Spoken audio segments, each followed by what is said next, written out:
আপোনালোকে চাব 1 অক্টোবৰতো দৰমহা নাবাঢ়ে। আপোনালোকে প্ৰমাণ চাব পাৰে।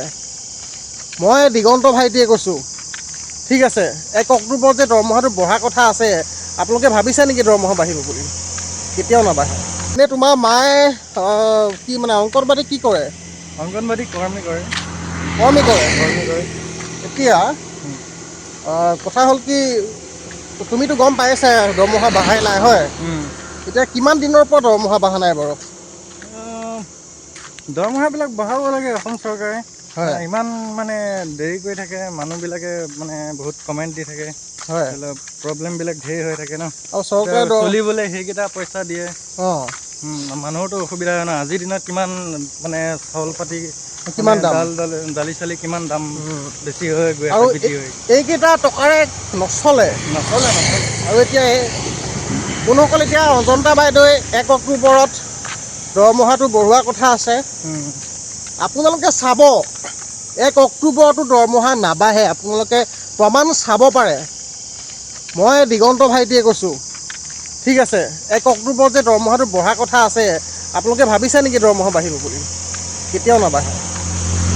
এইটো এটা বেঙেনা দি থৈ দিছে মানুহক। 100% গেৰাণ্টি, কেতিয়াও দৰমহা নাবাঢ়ে। অঁ, মানুহে এনেই আশা কৰি আছে। কেতিয়াও দৰমহাটো নাবাঢ়ে, আপোনালোকে চাব পাৰে। মই ভাবোঁ সেইকাৰণে, গতিকে আপোনালোকে খুব মানে প্ৰতিবাদ কৰক, উত্তাল প্ৰতিবাদ কৰক। প্ৰতিবাদ কৰি আৰু আপোনালোকে কামবিলাক এৰক। পূৰা কাম এৰিব লাগিব, তেতিয়াহে দৰমহাটো বঢ়োৱাৰ চান্স আছে, হয়নে নহয়? হয়, হয়। এতিয়া চাওক, কামবিলাক যদি এৰে, তেতিয়াহ'লে সেইখন স্কুলত কোন যাব? হয় নহয়? হয়। এতিয়া কৰ্মী সহায়িকা যদি সেইখন স্কুলত যদি কাম নকৰে, আপোনালোকৰ ভৱিষ্যতৰ ল'ৰা ছোৱালীবিলাক ক'ত পঢ়িব? ক'ত পঢ়িব? আৰু সেইখন স্কুললৈ কোন যাব? কোন যাব? চবতো গতিকে বন্ধ হৈ যাব।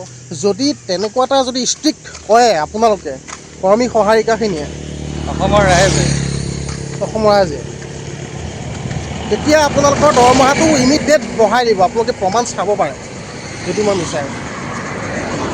গতিকে এনে তোমাৰ মায়ে দুখ কৰে নে নকৰে যে দৰমহাটো বঢ়া বহুত নাই? দুখ কৰে বুজিছে। হা? এইকেইটা বহুত দুখ কৰে। আমাৰ মায়ে মানে কি, এইকেইটা দৰমহাত কেনেকৈ ঘৰখন চলিব হে? হয়। উপায় নাপায় মই বাহিৰত আহি কাম কৰিবলগীয়া হৈছে। ঘৰত অঁ, 2-3 হাজাৰ টকা, সেইকেইটাই বোলে ঘৰ চলিব পাৰে। ঘৰত দেউতা, মা, মই, অঁ, সেয়াই আৰু। অসুবিধা হয় নহয় এইকেইটা দৰমহাত। সেইকেইটা টকাই নহয়তো। তাতে শুনিবলৈ ভাল বোলে চৰকাৰী চাকৰি, বোলে মাষ্টৰনী কৰে। শুনিবলৈ কিমান ভাল, শুনিবলৈ ভাল, কিন্তু কামত একো নাই। চৰকাৰী চাকৰি কিমান দৰমহা হ'ব লাগে? মিনিমাম 10,000 টকা। 10-12 হাজাৰ টকা হ'লে চলিব পাৰি যেনে তেনে। 10-12 হাজাৰ টকা মিনিমাম দৰমহা থাকিবই লাগে চৰকাৰী মানে চাকৰিত। সেইটো বন্ধুসকল, দৰমহাটো বাঢ়ক, মই সেইটো আশা কৰোঁ, হয় নহয়? গতিকে আজিলৈ বন্ধুসকল ভিডিঅ'টো ইমানেই। ধন্যবাদ। নেক্সট ভিডিঅ'ত আকৌ লগ পাম। আজিলৈ ধন্যবাদ। জয় অসম।